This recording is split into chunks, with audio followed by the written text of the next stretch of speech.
مدنی صاحب، آپ کا ایک بیان، مطلب ایک بیان کیا، 2 یا 3 4 بیان آپ کے اس طرح کے آ گئے ہیں جو کافی وواداسپد، جن کو میں بول سکتا ہوں، اور کئی کرٹکس کہہ رہے ہیں کہ یہ بھڑکاؤ بھی، ایک بھڑکاؤ والی لائن میں بھی آتے ہیں. جو جہاد پر آپ نے بولا، یہ بات ٹھیک ہے کہ کنفیوژن کریٹ ہو گئی ہے، لیکن جب آپ اس کو پورے کو دیکھیں گے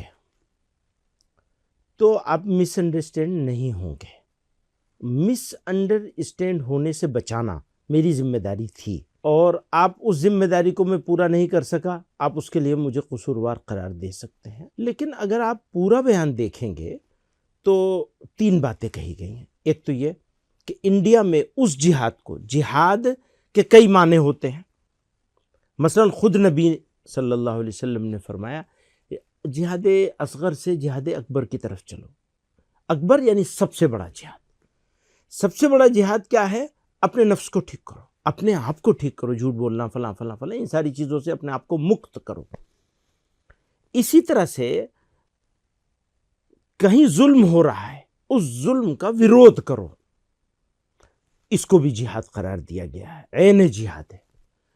تو ہم اپنے پچھلے، آپ جانتے ہیں ہمارا ٹریک ریکارڈ بالکل میں وہی 30 حیران سال ہوں. سے، ہاں 30 سال سے ہم ایک کام کر رہے ہیں. جب سے میں نے اس آرگنائزیشن میں انٹری کی ایک چھوٹے سے سیکریٹری کی حیثیت سے، تب سے ایک مشن بنایا ہے کہ یہ جو ٹیررسٹ لوگ جہاد کا یوز کرتے ہیں، اسلامک ٹرمینولوجی کا یوز کرتے ہیں اور فساد پھیلاتے ہیں، اس کو کیسے ایکسپوز کیا جائے اور اس کے خلاف اسلامک فقہ کے حساب سے، شریعت جورسپروڈنس کے حساب سے 6,000 علماء کو ہم نے حیدرآباد میں جمع کیا تھا، مفتیوں کو، اور فتویٰ لے کے آئے تھے اس کے خلاف.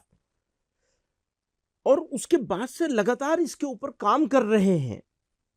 اب ہو کیا رہا ہے؟ ہم تو یہ کام کر رہے ہیں ٹیررسٹوں سے لڑنا، جس کو ہم اصل جہاد سمجھتے ہیں. میں ہمیشہ کہتا رہا ہوں وہ فسادی ہیں، ہم جہادی ہیں. آپ نے کیا کیا؟ آپ سے مراد آپ نہیں ہے. آپ نے کیا کیا؟